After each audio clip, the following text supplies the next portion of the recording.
तर बोला हर हर महादेव, जय हो शंकरा। तर मित्रांनो, आजच्या व्हिडिओमध्ये तुम्हाला अंबरनाथमधील एका प्राचीन काळातलं मंदिर ज्याला अमरेश्वर या नावाने ओळखलं जातं त्याचीच माहिती आज मी तुम्हाला या व्हिडिओमध्ये देणार आहे।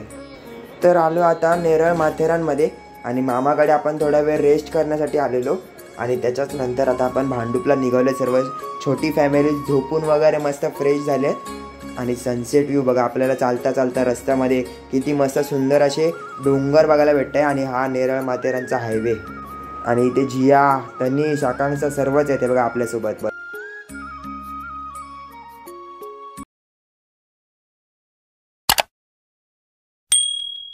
नमस्कार मित्रांनो, मी वेदांग पवार देवघरच्या राजा यूट्यूब चॅनलमध्ये पुन्हा एकदा स्वागत करतो। तर मित्रांनो, आज आम्ही आलो आहे प्राचीन काळातलं मंदिर बघण्यासाठी। खास करून त्याला ओळखलं आता अमरेश्वर आणि ते अंबरनाथमध्ये आहे। खूप प्रसिद्ध असं मंदिर आहे आणि तिथेच आम्ही आज एक्सप्लोर करण्यासाठी आलो आहे। आणि आमची चिल्लर गँग आहे सर्व आहे बघा। तनिष आहे, इथे आकांक्षा आहे, जिया आहे, साई आणि रोहित पण आहे पुढे चालतं बघा। तर आता आम्ही आलो आहे अंबरनाथला आणि आपण शंकराचं महादेवचं दर्शन घेण्यासाठी जात आहोत। तर चला ब्लॉगमध्ये एंडपर्यंत राहा आणि ब्लॉग आवडत असेल तर नक्की लाईक, कमेंट, शेअर पण करा, फक्त ब्लॉग व्ह्यू नका करू।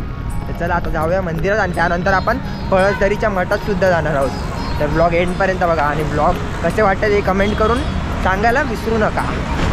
चला, कसं वाटतंय? आली अंबरनाथला सकाळी 5 वाजता उठून मला ही घेऊन आली आहे बघा। आणि रविवार असून एवढं सकाळी उठलो मी पहिल्यांदाच।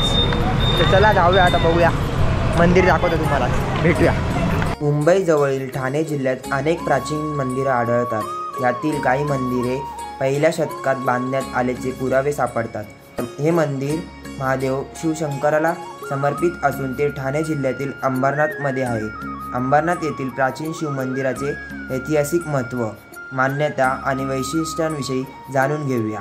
अंबरनाथ शहराचे भूषण आणि लाखो भाविकांचं श्रद्धास्थान असलेल्या प्राचीन शिवमंदिर म्हणजे स्थापत्यकलेचा आणि अद्भुत आणि अप्रतिम नमुना असल्याचे सांगितले जाते।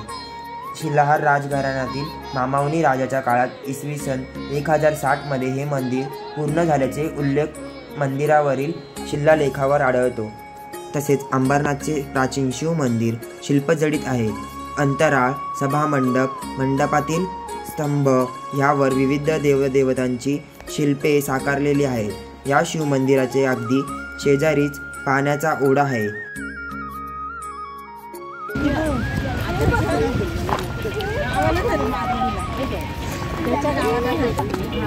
तर फायनली मित्रांनो उतरलो पळसदरी स्टेशनला आणि आम्ही सर्व उन्हातून चालत चाललोय कारण वाजले दुपारचे 12।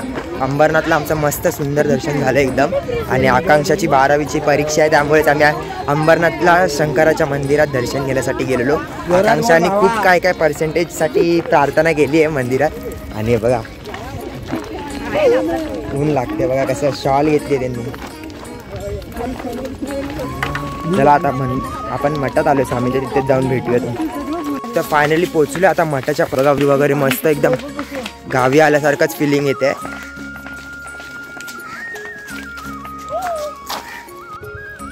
आणि विहीर बघा। हॅलो,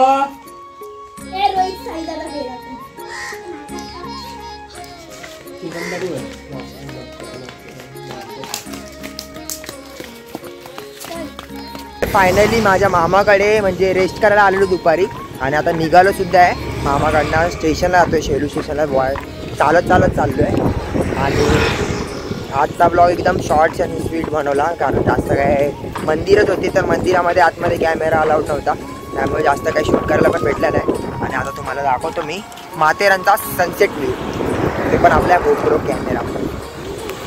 आणि संध्याकाळचा व्ह्यू जो फार अप्रतिम असतो, इथे सनसेट व्ह्यू संध्याकाळचा नेरळमध्ये, तेच बघायला थांबलो आम्ही।